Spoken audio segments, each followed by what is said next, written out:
ਵਾਹਿਗੁਰੂ ਜੀ ਕਾ ਖਾਲਸਾ ਵਾਹਿਗੁਰੂ ਜੀ ਕੀ ਫਤਿਹ। ਤੁਸੀਂ ਦੇਖ ਰਹੇ ਹੋ ਦਾ ਪੰਜਾਬ ਲਾਈਵ। ਅੱਜ ਦੀ ਗੁਰਬਾਣੀ ਕਥਾ ਵਿਚਾਰ ਨਾਮ ਦਾ ਹੀਰਾ ਕਿਤਾਬ ਦੇ ਵਿੱਚੋਂ ਲਈ ਗਈ ਹੈ, ਜੋ ਕਿ ਭਾਈ ਸੰਤ ਸਿੰਘ ਮਸਕੀਨ ਜੀ ਦੁਆਰਾ ਲਿਖੀ ਗਈ ਹੈ। ਭਾਈ ਪ੍ਰਾਪਤ ਮਨੁੱਖ ਦੇ ਹੁਰੀਆ, ਗੋਬਿੰਦ ਮਿਲਣ ਕੀ ਇਹ ਤੇਰੀ ਬਰੀਆ। ਸਤਿਗੁਰ ਫਰਮਾਉਂਦੇ ਹਨ ਕਿ ਸਾਨੂੰ ਇਹ ਮਨੁੱਖਾ ਜਨਮ ਬੜੀ ਲੰਮੀ ਯਾਤਰਾ ਤੋਂ ਬਾਅਦ ਮਿਲਿਆ ਹੈ। ਇਹ ਮਨੁੱਖਾ ਜਨਮ ਰੱਬ ਦੇ ਨਾਲ ਮਿਲਣ ਵਾਸਤੇ ਮਿਲਿਆ ਹੈ।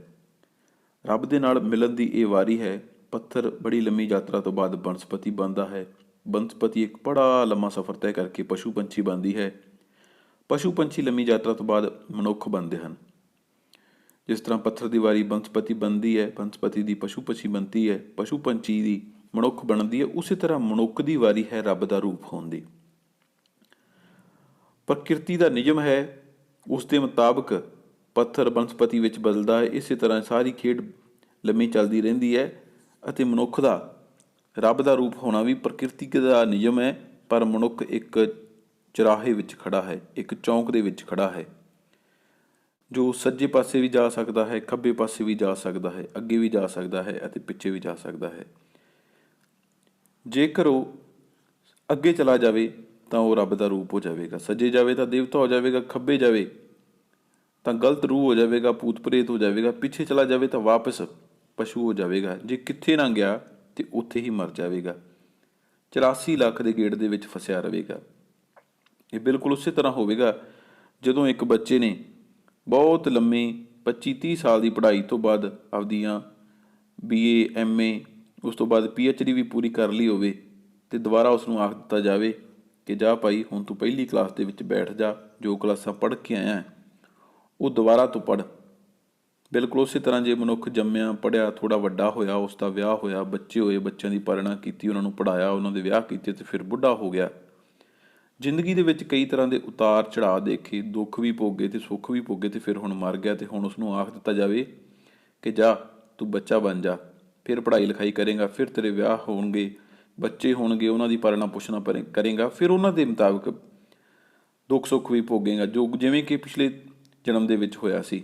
ਇਹ ਬਹੁਤ ਦੁੱਖ ਦੀ ਗੱਲ ਹੋਵੇਗੀ, ਬਿਲਕੁਲ ਉਨਾ ਹੀ ਦੁੱਖ ਦੀ ਜਿਵੇਂ ਕਿ ਇੱਕ PhD ਕੀਤੇ ਨੂੰ ਪਹਿਲੀ ਕਲਾਸ ਦੇ ਵਿੱਚ ਬਿਠਾ ਦਿੱਤਾ ਜਾਵੇ ਅਤੇ ਕਿਹਾ ਜਾਵੇ ਦੁਬਾਰਾ ਸਾਰਾ ਕੁਛ ਕਰ। ਇੱਕ ਉਦਾਹਰਨ ਹੈ ਕਿ ਜਿਵੇਂ ਕੋਈ 100 ਮੀਲ ਦੀ ਵਾਟ ਹੋਵੇ ਅਤੇ 90 ਮੀਲ ਪੂਰੀ ਕਰ ਚੁੱਕਾ ਹੋਵੇ। 90 ਮੀਲ 'ਤੇ ਜਾ ਕੇ ਜੇਕਰ ਸਰੀਰ ਦਾ ਅੰਤ ਹੋ ਜਾਵੇ ਅਤੇ ਉਸ ਮਨੁੱਖ ਨੂੰ ਦੇਵਤਾ ਕਹਿੰਦੇ ਹਨ। ਦੇਵਤੇ ਮਨੁੱਖਾ ਜਨਮ ਲੋਚਦੇ ਹਨ ਤਾਂ ਕਿ ਜਿਹੜੀ 10 ਮੀਲ ਦੀ ਵਾਟ ਰਹਿ ਗਈ ਉਹ ਪੂਰੀ ਕਰ ਲੈਣ, ਤਾਂ ਪਰਮਾਤਮਾ ਦੇ ਨਾਲ ਮਿਲਾਪ ਹੋ ਸਕੇ, ਕਿਉਂਕਿ ਪਰਮਾਤਮਾ ਨਾਲ ਮਿਲਾਪ ਮਨੁੱਖਾ ਜਨਮ ਦੇ ਵਿੱਚ ਹੀ ਹੋ ਸਕਦਾ। ਅਸੀਂ ਦੇਖਦੇ ਹਾਂ ਕਿੰਨੇ ਪਸ਼ੂ ਪੰਛੀ ਤੁਰੇ ਫਿਰਦੇ ਹਨ, ਨਾ ਤਾਂ ਕੋਈ ਪ੍ਰਭੂ ਪਰਮਾਤਮਾ ਦੀ ਉਸਤਤ ਕਰ ਸਕਦਾ ਹੈ, ਨਾ ਉਹਦੀ ਵਡਿਆਈ ਕਰ ਸਕਦਾ ਹੈ, ਨਾ ਗੁਰੂ ਘਰ ਦੇ ਵਿੱਚ ਜਾ ਸਕਦਾ ਹੈ, ਨਾ ਮੰਦਿਰ ਮਸਜਿਦ ਕਿਤੇ ਵੀ ਨਹੀਂ ਜਾ ਸਕਦਾ। ਤੁਸੀਂ ਦੇਖੋ ਸਤ ਸੰਗਤ ਵਿੱਚ ਜਾਣ ਦਾ, ਸਤ ਸੰਗਤ ਦੇ ਵਿੱਚ ਬੈਠਣ ਦਾ ਜੋ ਸੁਭਾਗ ਪ੍ਰਾਪਤ ਹੈ ਉਹ ਸਿਰਫ ਅਤੇ ਸਿਰਫ ਮਨੁੱਖਾਂ ਨੂੰ ਹੈ, ਮਨੁੱਖਾ ਜੀਵਨ ਨੂੰ ਹੈ। ਕਦੇ ਵੀ ਦੇਖੋ ਕਿਤੇ ਸਤ ਸੰਗਤ ਲੱਗੀ ਹੋਵੇ, ਜੇ ਕੋਈ ਪਸ਼ੂ ਪੰਛੀ ਹੋਵੇ ਤਾਂ ਅਸੀਂ ਉਹਨੂੰ ਭਜਾ ਦਿੰਦੇ ਹਾਂ। ਮੰਨ ਕੇ ਚਲੋ ਕਿਸੇ ਗੁਰਦੁਆਰੇ ਦੇ ਹਾਲ ਦੇ ਵਿੱਚ ਤੁਸੀਂ ਕਿਸੇ ਸਿੰਘ ਸਾਹਿਬ ਦੀ ਕਥਾ ਸੁਣ ਰਹੇ ਹੋ, ਜੇ ਉੱਥੇ ਕੋਈ ਡੰਗਰ ਵੱਛਾ ਆ ਜਾਵੇ ਤਾਂ ਕਿਵੇਂ ਆਪਾਂ ਉਹਨਾਂ ਨੂੰ ਭਜਾ ਦਿੰਦੇ ਹਾਂ। ਉਹਨਾਂ ਨੂੰ ਬਿਲਕੁਲ ਇਹ ਸੁਭਾਗ ਪ੍ਰਾਪਤ ਨਹੀਂ ਹੁੰਦਾ ਕਿ ਉਹ ਸਾਧ ਸੰਗਤ ਦਾ ਲਾਹਾ ਲੈ ਸਕਣ। ਇਹ ਸੁਭਾਗ ਸਿਰਫ ਅਤੇ ਸਿਰਫ ਮਨੁੱਖਾਂ ਨੂੰ ਪ੍ਰਾਪਤ ਹੈ। ਮਨੁੱਖਾ ਜੀਵਨ ਦੇ ਵਿੱਚ ਹੀ ਇਹ ਫੈਸਿਲਿਟੀ ਮਿਲੀ ਹੋਈ ਹੈ। ਸਤਿਗੁਰ ਸੱਚੇ ਪਾਤਸ਼ਾਹ ਜੀ ਫਰਮਾਉਂਦੇ ਹਨ, ਇਸ ਦੇਹੀ ਕਉ ਸਿਮਰੇ ਦੇਵ। ਦੇਵਤੇ ਨੂੰ ਪਰਮਾਤਮਾ ਦਾ ਰੂਪ ਹੋਣ ਵਾਸਤੇ, ਭਾਵ ਉਸ ਚੁਰਾਹੇ ਤੋਂ ਅੱਗੇ ਜਾਣ ਵਾਸਤੇ ਮਨੁੱਖਾ ਜਨਮ ਦੁਬਾਰਾ ਲੈਣਾ ਪਵੇਗਾ। ਦੇਵਤੇ ਦਾ ਜਨਮ ਛੇਤੀ ਨਹੀਂ ਹੁੰਦਾ। ਦੇਵਤੇ ਇੱਕ ਐਸੀ ਰੂਹ ਦਾ ਇੰਤਜ਼ਾਰ ਕਰਦੇ ਹਨ ਜੋ ਕਿ ਸੰਸਕਾਰਾਂ ਵਾਲੀ ਹੋਵੇ, ਤਾਂ ਕਿ ਉਸ ਦੇ ਕੁੱਖੋਂ ਜਨਮ ਲੈ ਕੇ ਦੁਬਾਰਾ ਧਰਤੀ 'ਤੇ ਜਾ ਸਕਣ। ਦੇਵ ਰੂਹਾਂ ਦਾ ਜਨਮ ਬਹੁਤ ਲੰਬੇ ਸਮੇਂ ਬਾਅਦ ਹੁੰਦਾ ਹੈ, ਪਰ ਜੇਕਰ ਦੂਜੇ ਪਾਸੇ ਦੇਖਿਆ ਜਾਵੇ, ਜਿਹੜੀਆਂ ਰੂਹਾਂ ਆਮ ਲੋਕਾਂ ਨੂੰ ਤੰਗ ਪਰੇਸ਼ਾਨ ਕਰਦੀਆਂ ਹਨ, ਤੁਸੀਂ ਆਮ ਵਰਤਾਰੇ ਦੇ ਵਿੱਚ ਵੀ ਦੇਖਦੇ ਹੋਵੋਗੇ ਕਿ ਬਹੁਤੇ ਲੋਕ ਤੁਹਾਨੂੰ ਉਹ ਟੱਕਰਨਗੇ, ਉਹ ਮਿਲਣਗੇ ਆਮ ਲਾਈਫ ਦੇ ਵਿੱਚ, ਤੁਹਾਡੀ ਜ਼ਿੰਦਗੀ ਦੇ ਵਿੱਚ, ਜਿਹੜੇ ਨੇਕੀ ਘੱਟ ਕਰਦੇ ਨੇ, ਬੁਰੇ ਕੰਮ ਬਹੁਤੇ ਕਰਦੇ ਨੇ। ਉਹਨਾਂ ਨੂੰ ਬੁਰੀਆਂ ਰੂਹਾਂ ਵੀ ਕਿਹਾ ਜਾ ਸਕਦਾ ਹੈ। ਬੁਰੀਆਂ ਰੂਹਾਂ ਦਾ ਜਨਮ ਛੇਤੀ ਹੁੰਦਾ ਹੈ, ਉਹਨਾਂ ਦੇ ਵਿੱਚ ਇੰਤਜ਼ਾਰ ਦੀ ਬਿਲਕੁਲ ਵੀ ਕੋਈ ਗੱਲ ਨਹੀਂ ਹੁੰਦੀ। ਪਰ ਦੂਜੇ ਪਾਸੇ ਦੇਵ ਰੂਹਾਂ ਦਾ ਜਨਮ ਸਮੇਂ ਬਾਅਦ ਹੁੰਦਾ ਹੈ। ਇਸੇ ਕਰਕੇ ਸਤਿਗੁਰੂ ਜੀ ਫਰਮਾਉਂਦੇ ਹਨ ਕਿ ਭਾਈ ਮਨੁੱਖਾ ਜਨਮ ਬੜੀ ਮੁਸ਼ਕਿਲ ਦੇ ਨਾਲ ਮਿਲਿਆ ਹੈ, ਰੱਬ ਦੇ ਨਾਲ ਮਿਲਣ ਦੀ ਇਹ ਤੇਰੀ ਵਾਰੀ ਹੈ। ਇਸ ਲਈ ਇਹ ਮਨੁੱਖਾ ਜਨਮ ਸਾਨੂੰ ਵਿਅਰਥ ਨਹੀਂ ਗਵਾਉਣਾ ਚਾਹੀਦਾ। ਸਤਿਗੁਰੂ ਜੀ ਦਾ ਪਵਿੱਤਰ ਫਰਮਾਨ ਹੈ, ਭਾਈ ਪ੍ਰਾਪਤ ਮਨੁੱਖ ਦੇ ਹੁਰੀਆ, ਗੋਬਿੰਦ ਮਿਲਣ ਕੀ ਇਹ ਤੇਰੀ ਬਰੀਆ। ਬਚਪਨ ਅਚੇਤ ਵਿੱਚ ਬਤੀਤ ਹੋ ਜਾਂਦਾ ਹੈ, ਭਾਵ ਸਾਨੂੰ ਕੋਈ ਚੇਤਾ ਨਹੀਂ ਹੁੰਦਾ, ਸਾਨੂੰ ਕੋਈ ਚੇਤਨਾ ਨਹੀਂ ਹੁੰਦੀ। ਬਿਰਧ ਹੋਣ 'ਤੇ ਬਹੁਤ ਸਾਰੇ ਹੁਲਾਰੇ ਠੰਡੇ ਪੈ ਜਾਂਦੇ ਹਨ, ਸਰੀਰ ਕਮਜ਼ੋਰ ਹੋ ਜਾਂਦਾ ਹੈ। ਇੱਕ ਸਮਾਂ ਹੈ ਜਵਾਨੀ, ਜੇਕਰ ਜਵਾਨੀ ਵਿੱਚ ਸਫਲ ਹੋ ਗਏ ਤਾਂ ਸਮਝ ਲਓ ਬਚਪਨ ਅਤੇ ਬੁਢਾਪਾ ਵੀ ਸਫਲ ਹੋ ਗਿਆ, ਜੱਗ 'ਤੇ ਆਇਆ ਵੀ ਸਫਲ ਹੋ ਗਿਆ। ਪਰ ਜਵਾਨੀ ਅਕਸਰ ਮਨੁੱਖ ਸੰਭਾਲਦੇ ਨਹੀਂ। ਕੰਚਨ ਵਰਗੀ ਕਾਇਆ ਹੋਵੇ, ਸੁੰਦਰਤਾ ਹੋਵੇ, ਨੌਜਵਾਨ ਅਵਸਥਾ ਹੋਵੇ, ਤੇ ਕੋਈ ਵਿਰਲੇ ਹੀ ਹਨ ਜਿਨ੍ਹਾਂ ਦੇ ਅੰਦਰ ਪਰਮਾਤਮਾ ਦੇ ਨਾਲ ਪਿਆਰ ਹੋਵੇਗਾ। ਗੁਰਦੁਆਰੇ, ਮੰਦਰ, ਮਸਜਿਦ ਅਤੇ ਚਰਚ ਦੇ ਅੰਦਰ ਅਕਸਰ ਬਿਰਧ ਮਨੁੱਖ ਹੀ ਮਿਲਦੇ ਹਨ, ਨੌਜਵਾਨ ਤਾਂ ਬਹੁਤ ਵਿਰਲੇ ਦਿਸਦੇ ਹਨ। ਦੁਨੀਆ ਦੇ ਲਗਭਗ 90% ਭਗਤ ਜਵਾਨੀ ਵਿੱਚ ਹੀ ਰੱਬ ਨਾਲ ਜੁੜੇ ਹੁੰਦੇ ਨੇ। ਕਦੀ ਕਦਾਈ ਇੱਕ ਅੱਧ ਘਟਨਾ ਐਸੀ ਹੁੰਦੀ ਹੈ ਜਿੱਥੇ ਰੱਬ ਦਾ ਰੂਪ ਮਿਲੇ ਜਾਂ ਕੋਈ ਬਿਰਧ ਅਵਸਥਾ ਦੇ ਵਿੱਚ ਦੇਖਣ ਨੂੰ ਮਿਲੇ ਕਿ ਜੋ ਪਰਮਾਤਮਾ ਦੇ ਨਾਲ ਜਿਸ ਦੀ ਲਿਵ ਲੱਗੀ ਹੋਵੇ, ਪਰ ਅਕਸਰ ਜਵਾਨੀ ਵਿੱਚ ਹੀ ਜ਼ਿਆਦਾਤਰ ਭਗਤ ਪਰਮਾਤਮਾ ਦੇ ਨਾਲ ਲਿਵ ਲਾਉਂਦੇ ਨੇ। ਇਸ ਲਈ ਜਿੰਨਾ ਚਿਰ ਜਵਾਨੀ ਹੈ ਪਰਮਾਤਮਾ ਦਾ ਨਾਮ ਜਪੋ। ਬਿਰਧ ਅਵਸਥਾ ਦੀ ਆਨੰਦ ਨਾਲ ਕੱਟੇਗੀ। ਬਿਰਧ ਅਵਸਥਾ ਵਿੱਚ ਇਹੀ ਰੰਗ ਬਣਿਆ ਰਹੇਗਾ। ਜਿਵੇਂ ਆਮ ਕਹਾਵਤ ਹੈ ਕਿ ਬਚਪਨ ਕਾ ਖਾਇਆ, ਜਵਾਨੀ ਕਾ ਕਮਾਇਆ, ਬੁਢਾਪੇ ਮੇਂ ਕਾਮ ਆਇਆ। ਜਿੰਨਾ ਚਿਰ ਜਵਾਨੀ ਹੈ ਨਾਮ ਰਸ ਦਾ ਰੰਗ ਮਾਣ ਲੈਣਾ ਚਾਹੀਦਾ ਹੈ, ਕਿਉਂਕਿ ਜਵਾਨੀ ਥੋੜ੍ਹੇ ਦਿਨਾਂ ਦੀ ਹੈ, ਫਿਰ ਸਰੀਰ ਬਿਰਧ ਹੋ ਜਾਂਦਾ ਹੈ। ਮੱਥੇ 'ਤੇ ਤਿਉੜੀਆਂ, ਅੱਖਾਂ ਵਿੱਚ ਚਿੰਤਾ, ਹੌਕੇ ਨਿਕਲੇ, ਇਸ ਗੱਲ ਦਾ ਸਬੂਤ ਹੁੰਦਾ ਹੈ ਕਿ ਜਵਾਨੀ ਵਿਅਰਥ ਹੀ ਗਵਾ ਦਿੱਤੀ ਹੈ।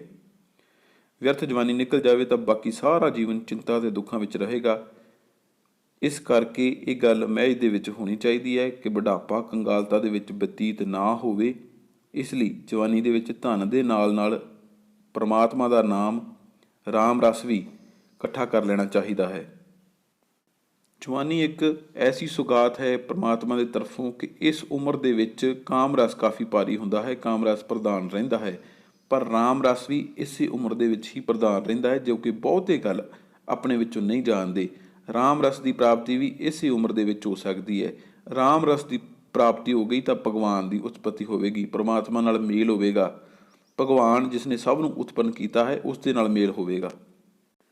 ਸਾਡੇ ਆਪਣੇ ਵਿੱਚੋਂ ਭਗਵਾਨ ਪੈਦਾ ਹੋ ਸਕੇ ਇਸ ਲਈ ਬਲ ਚਾਹੀਦਾ ਹੈ। ਬਲ ਸਾਡੇ ਅੰਦਰੋਂ ਹੀ ਆਉਣਾ ਹੈ। ਰਾਮ ਰਸ ਦੀ ਪ੍ਰਾਪਤੀ ਜਵਾਨੀ ਦੇ ਵਿੱਚ ਹੀ ਇਹ ਬਲ ਹੁੰਦਾ ਹੈ ਕਿ ਰਾਮ ਰਸ ਦੀ ਪ੍ਰਾਪਤੀ ਹੋ ਸਕੇ, ਭਗਵਾਨ ਆਪਣੇ ਅੰਦਰੋਂ ਪੈਦਾ ਹੋ ਸਕੇ।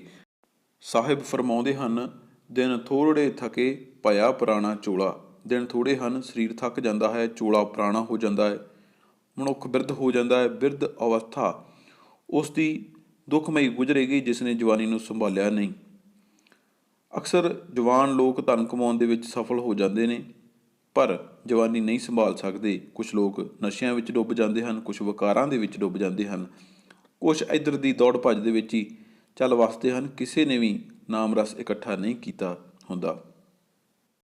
ਕਈ ਵਾਰ ਮਨੁੱਖ ਧਾਰਮਿਕ ਕਰਮ ਵੀ ਕਰਦਾ ਹੈ, ਸੇਵਾ ਵੀ ਕਰਦਾ ਹੈ, ਦਾਨ ਪੁੰਨ ਵੀ ਕਰਦਾ ਹੈ, ਜਪ ਤਪ ਵੀ ਕਰਦਾ ਹੈ, ਪਰ ਵਿਅਰਥ ਦਾ ਹੰਕਾਰ ਆ ਜਾਂਦਾ ਹੈ। ਜਿਸ ਨੇ ਉਹ ਹੰਕਾਰ ਕਰ ਲਿਆ ਉਸ ਨੇ ਆਪਣਾ ਸਾਰਾ ਇਕੱਠਾ ਕੀਤਾ ਉਹ ਰਸ ਗਵਾ ਲਿਆ। ਉਸ ਨੂੰ ਨਾਮ ਰਸ ਨਹੀਂ ਕਹਿ ਸਕਦੇ ਜਦੋਂ ਹੰਕਾਰ ਆ ਗਿਆ। ਜਵਾਨੀ ਇੱਕ ਫੁੱਲ ਦੀ ਤਰ੍ਹਾਂ ਹੈ, ਇਸ ਨੂੰ ਕਮਲਾਉਂਦਿਆਂ ਦੇਰ ਨਹੀਂ ਲੱਗੇਗੀ, ਬਿਰਧ ਅਵਸਥਾ ਆਉਂਦਿਆਂ ਦੇਰ ਨਹੀਂ ਲੱਗੇਗੀ। ਜਿਵੇਂ ਜਿਵੇਂ ਜਵਾਨੀ ਹੈ ਉਵੇਂ ਉਵੇਂ ਉੱਠਣ ਦੀ ਸ਼ਕਤੀ ਹੈ। ਸੁਬਾਹ ਕਿਸੇ ਵੀ ਸਮੇਂ ਉੱਠਿਆ ਜਾ ਸਕਦਾ ਹੈ, ਕੋਈ ਬਹੁਤੀ ਨੀਂਦ ਦੀ ਵੀ ਜ਼ਰੂਰਤ ਨਹੀਂ। ਡਾਕਟਰਾਂ ਦੀ ਮੰਨੀਏ ਤਾਂ ਇੱਕ ਮਨੁੱਖ ਨੂੰ 6 ਤੋਂ 8 ਘੰਟਿਆਂ ਦੀ ਨੀਂਦ ਹੁੰਦੀ ਹੈ, ਪਰ ਜੇਕਰ ਤੁਸੀਂ ਜਵਾਨ ਅਵਸਥਾ ਦੇ ਵਿੱਚ ਹੋ ਤਾਂ 6 ਘੰਟਿਆਂ ਦੀ ਨੀਂਦ ਵੀ ਬਹੁਤ ਹੈ। ਆਪਣੇ ਪੰਜਾਬ ਦੇ ਕਲਚਰ ਦੇ ਵਿੱਚ, ਇੰਡੀਆ ਦੇ ਕਲਚਰ ਦੇ ਵਿੱਚ ਬਹੁਤੇ ਲੋਕ 10 ਵਜੇ ਸੌਂ ਕੇ 4 ਵਜੇ ਉੱਠਣ ਦੀ ਸਮਰੱਥਾ ਰੱਖਦੇ ਹਨ, ਪਰ ਸਾਰੇ ਨਹੀਂ। ਬਿਰਧ ਅਵਸਥਾ ਦੇ ਵਿੱਚ ਅਜਿਹਾ ਕਰਨਾ ਕਾਫੀ ਮੁਸ਼ਕਲ ਹੁੰਦਾ ਹੈ। ਜੇਕਰ ਕੋਈ ਜਵਾਨ ਅਵਸਥਾ ਦੇ ਵਿੱਚ ਉਹ ਅਜਿਹਾ ਕਰ ਸਕਦਾ ਹੈ, ਆਪਣੇ ਘਰ ਦੇ ਸਾਰੇ ਕੰਮ ਕਾਰ ਨਿਬੇੜ ਕੇ ਜੇਕਰ ਟਾਈਮ ਸਿਰ ਸੌਵੇਂ ਤਾਂ ਸੁਬਾਹ 4 ਵਜੇ ਉੱਠ ਕੇ ਜਾਂ 3:30 ਉੱਠ ਕੇ 3 ਵਜੇ ਉੱਠ ਕੇ ਅੰਮ੍ਰਿਤ ਵੇਲਾ ਸੰਭਾਲ ਸਕਦਾ ਹੈ। ਸੁਬਾਹ ਉੱਠ ਕੇ ਇਸ਼ਨਾਨ ਕਰੇ, ਜਪਜੀ ਸਾਹਿਬ ਦਾ ਪਾਠ ਕਰੇ, ਪਰਮਾਤਮਾ ਦੇ ਨਾਲ ਲਿਵ ਜ਼ਰੂਰ ਲੱਗੇਗੀ। ਜੇ ਕੋਈ ਕਹਿੰਦਾ ਹੈ ਕਿ ਮੇਰੇ ਤੋਂ ਉੱਠਿਆ ਨਹੀਂ ਜਾਂਦਾ ਤਾਂ ਇੱਕ ਦਿਨ ਸੱਚੇ ਮਨ ਦੇ ਨਾਲ ਪਰਮਾਤਮਾ ਦੇ ਅੱਗੇ ਅਰਦਾਸ ਕਰੇ ਇਸ਼ਨਾਨ ਕਰਕੇ ਕਿ ਹੇ ਸੱਚੇ ਪਿਤਾ ਵਾਹਿਗੁਰੂ, ਮੈਨੂੰ ਤਾਕਤ ਬਖਸ਼, ਮੈਨੂੰ ਬਲ ਬਖਸ਼ ਕਿ ਕੱਲ੍ਹ ਤੋਂ ਮੈਂ ਅੰਮ੍ਰਿਤ ਵੇਲਾ ਸੰਭਾਲ ਸਕਾਂ। ਫਿਰ ਜਿਵੇਂ ਹੀ ਇਸ ਤਰ੍ਹਾਂ ਹੋਣਾ ਸ਼ੁਰੂ ਹੋਵੇਗਾ ਪਰਮਾਤਮਾ ਦੇ ਨਾਲ ਜ਼ਰੂਰ ਲਿਵ ਲੱਗੇਗੀ। ਹੌਲੀ ਹੌਲੀ ਜਪਜੀ ਸਾਹਿਬ ਤੋਂ ਵੱਧ ਪਾਠ ਕਰਨਾ ਵੀ ਸ਼ੁਰੂ ਕਰ ਦਿੱਤਾ ਜਾਵੇਗਾ।